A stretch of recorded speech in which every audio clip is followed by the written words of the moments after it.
নমস্কার তোমাদের সবাইকে সানা স্মাইল এডুকেশন সেন্টারে স্বাগত জানিয়ে আজকের ক্লাসটি শুরু করছি।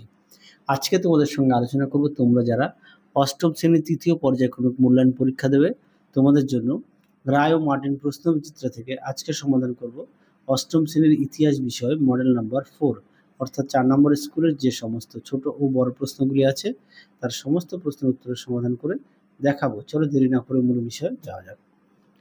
দেখো কি আছে এক দাগ। আচ্ছা, আমি প্রশ্নগুলো বলছি না, শুধু উত্তরটা বলছি। এক দাগের প্রশ্ন উত্তরটা হবে অপশন বি। দুই দাগের প্রশ্ন উত্তরটা হবে অপশন এ। তিন দাগের প্রশ্ন উত্তরটা হবে অপশন ডি। চার দাগের উত্তরটি হবে অপশন বি। পাঁচ দাগের কি আছে হুল শব্দের অর্থ হলো উত্তরটা লিখবে বিদ্রোহ, অপশন সি। ছয় দাগে কি আছে নীল দর্পণ নাটকটি লেখেন, উত্তরটা লিখবে দীনবন্ধু মিত্র, অপশন সি। ছয় দাগে দেখো ভারত সভার সঙ্গে যুক্ত ছিলেন, উত্তরটা লিখবে সুরেন্দ্রনাথ বন্দ্যোপাধ্যায়, অপশন সি। তারপরে দেখো সাত দাগ প্রশ্নের উত্তরটি হবে অপশন এ লর্ড কার্জন। পরবর্তী দেখো নয় দাগ প্রশ্নের উত্তরটা হবে অপশন ডি সতীশচন্দ্র সামন্তের নেতৃত্বে। 10 দাগ দেখো উত্তরটা হবে চিত্তরঞ্জন দাস, অপশন সি। 11 দাগ sir Syed Ahmed Khan, option A. 12 দাগ উত্তরটি হবে অপশন এ চৌধুরী রহমত আলী। 13 দাগ উত্তরটি হবে B R Ambedkar, option A. 14 দাগ উত্তরটি হবে অপশন বি তেলেঙ্গানায়। পরবর্তী দেখো কি আছে একে চিরস্থায়ী বন্দোবস্ত কে চালু করেন, উত্তরটা লিখবে লর্ড কর্নওয়ালিস। দুই দেখো অনুশীলন সমিতি কে প্রতিষ্ঠা করেন, উত্তরটা লিখবে সতীশচন্দ্র বসু, সালটা 1902 সালে। তিনে দেখো গণপরিষদের স্থায়ী সভাপতি কে ছিলেন, উত্তরটা লিখবে ডক্টর রাজেন্দ্র প্রসাদ। চারে দেখো কোন দিনটি সিংহ দিবস হিসেবে পালিত হয়, উত্তরটা লিখবে 14ই সেপ্টেম্বর। পাঁচে দেখো কোন পত্রিকা বাংলায় বিপ্লবী আন্দোলনের মুখপাত্র ছিল, উত্তরটা লিখবে যুগান্তর পত্রিকা। পরেরটা দেখো কয়স্তম্ভের সঙ্গে ক্ষয়স্তম্ভ মেলাও। 6 দাগের উত্তরটি হবে সি। 7এরটা হবে ডি। 8এরটা হবে বি। 9এরটা হবে ই। 10এরটা হবে ডি। পরবর্তী দেখো ভুল ঠিক। 11 দাগের উত্তরটা হবে ভুল। 12 দাগেরটা ঠিক। 13 দাগেরটা ঠিক। আচ্ছা, এটা ভুল, এটা হবে 3টি স্তর। পরবর্তী দেখো শূন্যস্থান পূরণ কি আছে। রাজ্যসভায় অধিবেশনের সভাপতিত্ব করেন উপরাষ্ট্রপতি। 15 দাগ দেখো চৌরি চৌরার ঘটনার পর গান্ধীজি অসহযোগ আন্দোলন প্রত্যাহার করেন। 16 দাগ দেখো মহাত্মা গান্ধীকে অর্ধনগ্ন ফকির বলা হয়। 17 দাগ দেখো জাতীয় শিক্ষা পরিষদ গঠিত হয় 1906 খ্রিস্টাব্দে। পরবর্তী দেখো বিমানন শব্দটি কি আছে। 17 দাগের উত্তরটি হবে পাঞ্জাব। 18 দাগের উত্তরটি হবে দাদাভাই নওরোজি। 20 দাগের উত্তরটি হবে রাজ্যপাল। পরবর্তী দেখো 3 দাগে কি বলেছে, কে কবে কেলকাটা স্কুল বুক সোসাইটি প্রতিষ্ঠা করেন, উত্তরটা লিখবে 1817 সালের 4 জুলাই। ডেভিড হেয়ার, রাধাকান্ত দেব আর উইলিয়াম কেরি। তারপরে দেখো 2 দাগ মেকলে মিনিট কি, উত্তরটি দেখো। দেখো প্রশ্নটি উত্তরটি তোমরা এখান থেকে অবধি লিখবে। পরবর্তী দেখো কি আছে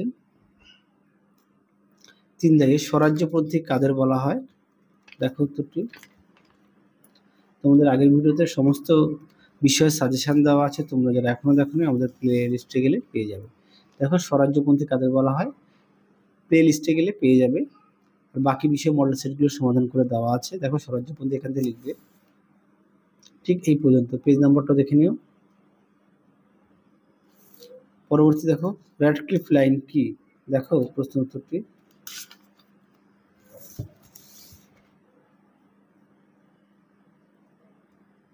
দেখো র্যাডক্লিফ লাইন, পেজ নাম্বারটা দেখে নাও। পরবর্তী দেখো 5 দাগের পণ্ডিতা রমাবাই কে ছিলেন, দেখো উত্তর।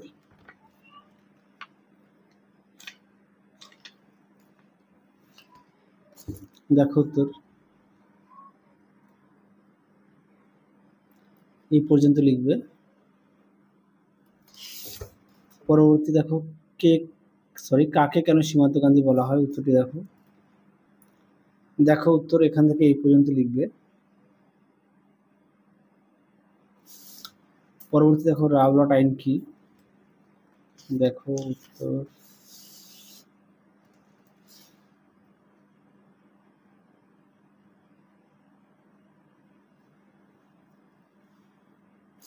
পরবর্তী দেখো সংবিধান কাকে বলে, এই প্রশ্ন উত্তরটি আগের সেটে সমাধান করে দেখানো আছে। পরেরটা দেখো 9 দাগ ভারতের সংবিধানে ধর্ম নিরপেক্ষ শব্দটির তাৎপর্য কি? দেখো প্রশ্ন উত্তর।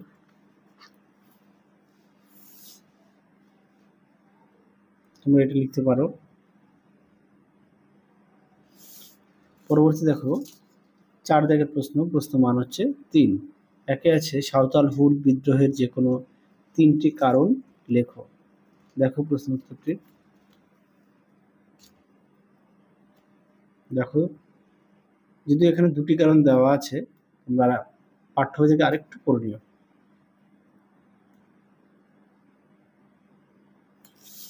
পরবর্তী দেখো 2 দাগে 1857 খ্রিস্টাব্দে মহাবিদ্রোহের যে কোনো 3টি কারণ। দেখো প্রশ্ন উত্তরটি।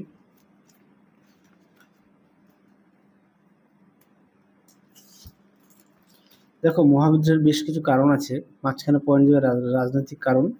রাজনৈতিক কারণের মধ্যে এই পয়েন্টটা দেবে, 2টো করে দেবে, হ্যাঁ, একটা দেবে আর একটা দেবে।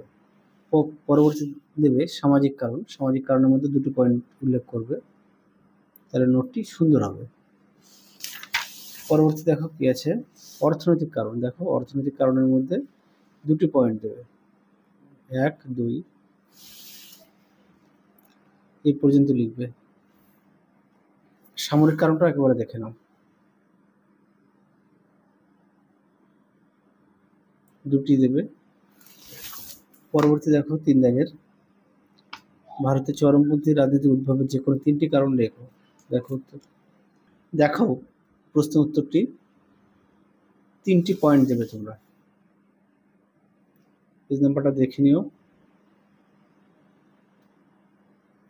এই পর্যন্ত লিখবে। পরবর্তী দেখো 4 দাগের নৌ বিদ্রোহ। দেখো উত্তর।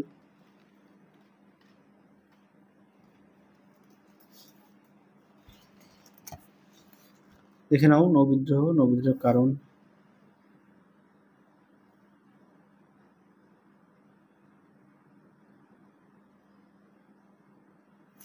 গুরুত্বটা দেবে।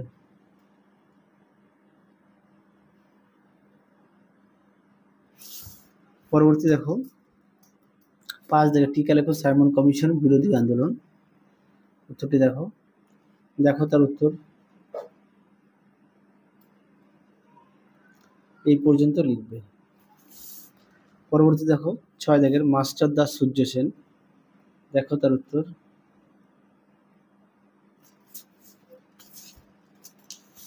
দেখো উত্তর, এখান থেকে লিখবে।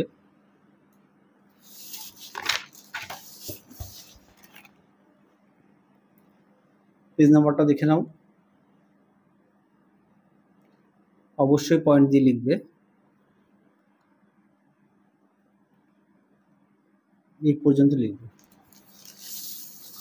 পরবর্তী দেখো 7 দাগের প্রশ্নটা দেখো, উত্তরটা দেখাই।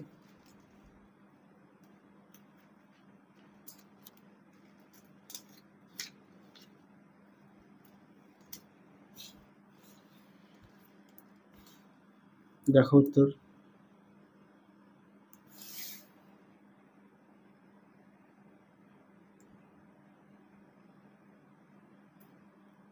এই পর্যন্ত লিখবে। 8 দাগ ভারতের রাষ্ট্রপতি। দেখো উত্তর।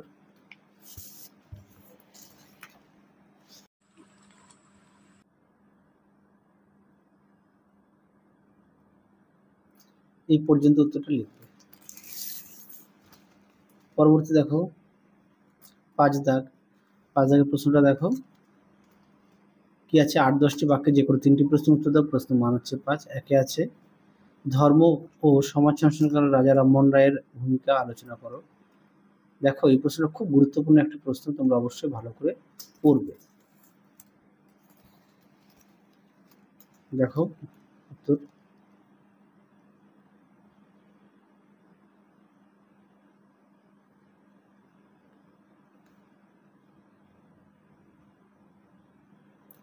এই পর্যন্ত লিখবে।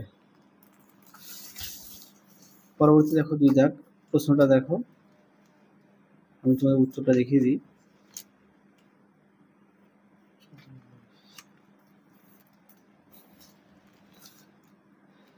দেখো তার উত্তর।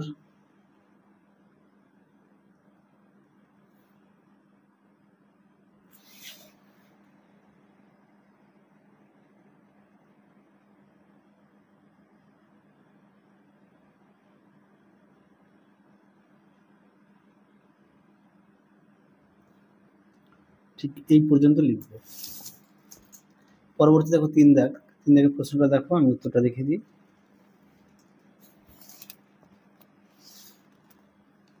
দেখো উত্তর,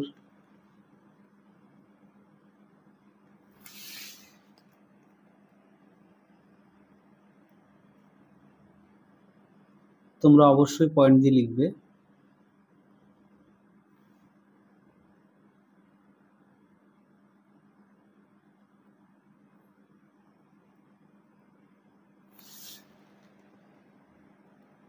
এই পর্যন্ত লিখবে। পরবর্তী দেখো 4 দাগ, 4 দাগের প্রশ্নটা দেখো, আমি উত্তরটা লিখে দিই। দেখো উত্তর,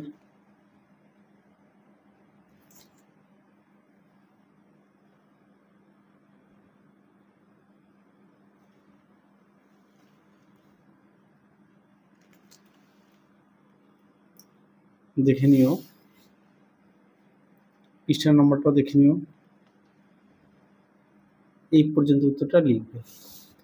শেষ প্রশ্ন দেখো এই সেটের 5 দাগ, ভারতের মুক্তি সংগ্রামে আজাদ হিন্দ ফৌজের অবদান লেখো। খুব গুরুত্বপূর্ণ প্রশ্ন। দেখো উত্তর,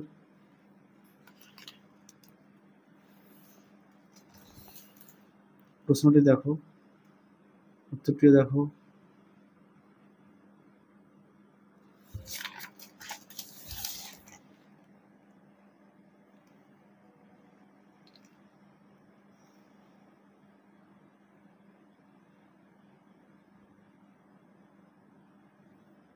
অবশ্যই পয়েন্ট দিয়ে লিখবে।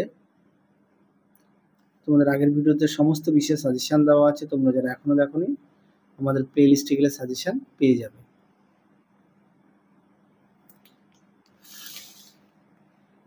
ঠিক এই পর্যন্ত উত্তরটা লিখবে।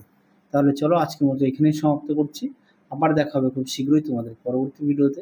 তোমরা সবাই সুস্থ থেকো, ভালো থেকো। আজকের মতো টাটা।